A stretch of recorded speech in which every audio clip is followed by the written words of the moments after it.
is no, not Bitcoin. The president has released his new budget today, but here on Money, we dig into how it affects you and your money. And from some angles, it's looking like a war on money.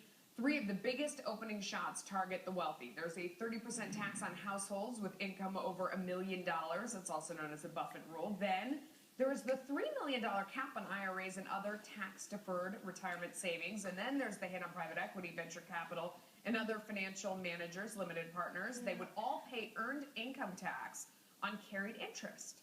So let's take to our Money Power panel. Richard Del Monte is an expert wealth manager. Rick Unger is Forbes contributor. You recognize him. Jonas Max Ferris is a market watcher. And the always wonderful Steve Hayes from the Weekly Standard is here as well. He's also a Fox contributor. Welcome all of you to the show. Jonas, let me start with you. Is this a war on money?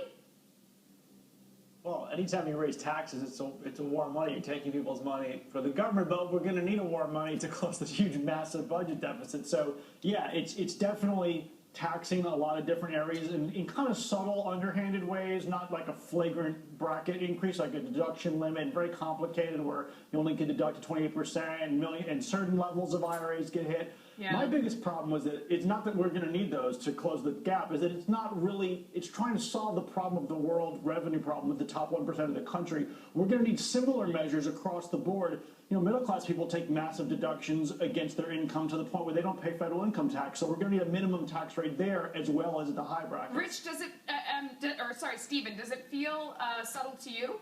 The attack on money, is it subtle? No, I don't think it's subtle. I think it's largely setting up a political argument that the president prosecuted quite successfully in his 2012 reelection, which is basically to say we're going to ask the rich to pay their quote-unquote fair share, despite the fact that he already asked them to pay $620 billion more with the fiscal cliff deal. So I think it's basically setting up a political argument. I do think it's an attack on wealth. I think it's an attack on money, and I think it's bad economics. I mean, look, what this doesn't do is it doesn't really address the substantive structural problems with our entitlements, which are the drivers of the debt. Okay, go ahead, Rick. I can't help but notice that none of you have mentioned the entitlement cuts. He agreed to a chain CPI, which, by the way, both the Speaker of the House and the Majority Leader, the Minority Leader in the Senate both said that if you gave us a chain CPI, and in fact McConnell added that if you would change Medicare so that wealthy people are paying more, that would be the environment for which they could consider revenue increases. The president gave them exactly what they asked for. So it's and not, what did they do? It's not a war on money. Suddenly it's a war on money when he did what they wanted. Richard, let me ask you, I mean, your whole job is to make money for wealthy clients and to defend their wealth. Right. So how do you respond to this? I mean, whether it's a war on money or not, how do you move things around to respond to what you saw today? Well, let me give you a real-life example. A client called me this morning, and he said he had two concerns. One was he was on the phone with his CPA today, and he wanted to know what the impact was going to be on his taxes if he maxed out his retirement plan contributions, and also he wanted to know what was it going to cost him to make the contributions for his employees. He has 25 employees.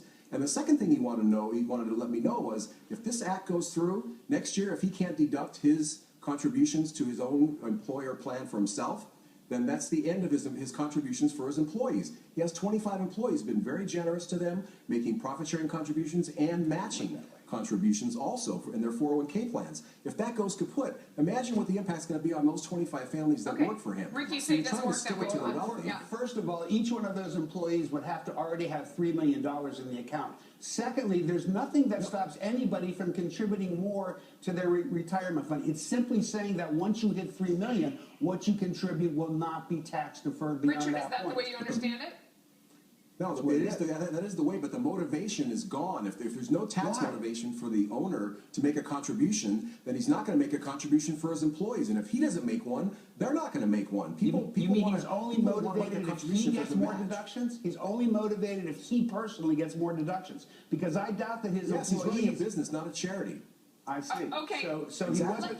This is not part of their compensation. Let's let our other guests weigh in as well. Steve, what do you think of this argument? Okay. Well, look, I mean, it doesn't surprise me that there would be that kind of a trickle-down effect, and the business owner that he's described certainly is well within his rights to say, if I'm not going to get the deduction above $3 million, I can keep this money for myself and not agree to make the contributions to my employees. I think that's a totally fair argument and a reasonable one. Absolutely. Then he's going to. That's the real world. Jonas, I mean, the overall question question, I think, is what does it mean for the economy going forward? As we hear these arguments about what individuals would do, does the overall plan seem like it's something that's going to help grow the economy or not?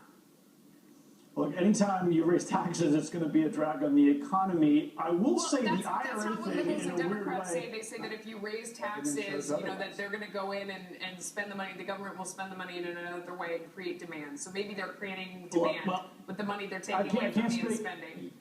Yes, if they raise taxes and spend, look, I will say it also hurts the economy if the government goes broke, like Greece. And I will say, in a weird way, limiting IRA contributions. Look, I manage IRAs for a living, so like I don't want to totally see them go away, but it's a little ridiculous when some people have $50 million IRAs. That wasn't the point of the whole thing. If you remove that deduction, that money is going to become consumption. You're actually tax incentivizing people to defer consumption until they retire. So you can make the case that it will boost the economy, removing that deduction on some level. I'm not saying it's always good policy to do that, but it will counter some of the effects. And I think the previous guest point about the cuts to Social Security those are good cuts that we need to Social Security to balance this budget. I think on both the revenue side and the spending cut side, there isn't enough to get us out of a debt, which is why I mean, that's the argument, Rick, is that it's a drop in the bucket, that it's something, but it's very small and it doesn't get you hardly there at all. And Jonah makes a great point. It will increase consumption now. He may or may not be right about the policy side of it, but there's no question that if that money is not going into retirement, something that troubles me, that it is going to be spent today. Right. All right, thanks to all of you. Appreciate the discussion. Up next on Thank Money, is Apple getting desperate?